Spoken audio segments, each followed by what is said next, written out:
અને એક આ હિટ અને ફ્લોપ એની વ્યાખ્યા શું હોય, ક્યારે ગણાય? મતલબ જો ફિલ્મ જેટલા બજેટમાં બની ગઈ હોય એનાથી વધારે અર્ન કરે તો હિટ ગણાય, કે દર્શકો એને સૌથી વધારે સ્વીકારે તો હિટ ગણાય?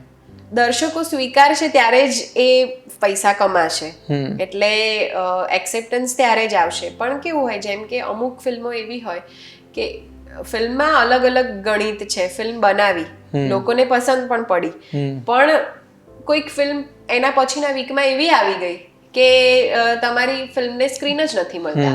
લોકોને કમાડી છે, લોકોએ વધાવી છે, પણ બીજા વીકમાં તમારી સ્ક્રીન થિયેટરમાં જ નથી.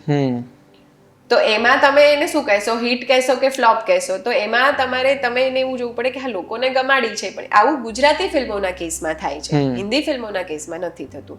જ્યારે ફિલ્મ સરસ ચાલતી હોય, બધું જ હોય, પણ બે હિન્દી ફિલ્મો એકદમ જાયન્ટ રિલીઝ સાથે આવે તો તમને સ્ક્રીન્સ ન મળે.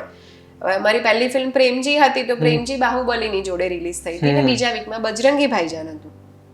તેમ છતાંય પ્રેમજી વોઝ વેલ રિસીવ્ડ, મોન્ટુની Bittu was well received by audience. તો એવી રીતે 21મું ટિફિન 50% ઓક્યુપન્સી ઓડિયન્સ સાથે થિયેટરમાં હતી અને 10 વીક સુધી કન્ટિન્યુઅસ રહેતી. તો એ વેલ રિસીવ્ડ ફિલ્મ હતી, પણ એ બોક્સ ઓફિસ કલેક્શનમાં તમને એટલો બધો 21મું tiffin was box office collection એનું બહુ જ હાઈ હતું. તો એવી રીતે બોક્સ ઓફિસ કલેક્શન હાઈ જાય, તમારા ફિલ્મની કોસ્ટિંગ છે, એ કોસ્ટિંગની ઉપર તમને પ્રોફિટ મળે છે, ત્યારે તમે એવું કહો કે આ પિક્ચર સક્સેસફુલ છે અને વેલ રિસીવ્ડ છે, લોકો ગમાડે છે, તો એવું અમે કહી શકો કે આ હિટ છે. તો એક પ્રોડ્યુસરને ઊંઘ શાંતિથી ક્યારે આવે? એમાં છે કેવું થાય ખબર, જો એ અઘરું કામકાજ છે. પહેલા પિક્ચર બનાવવાનું ટેન્શન હોય, બરાબર, પછી પિક્ચર બની જાય, પછી પિક્ચર રિલીઝ કરવાનું ટેન્શન.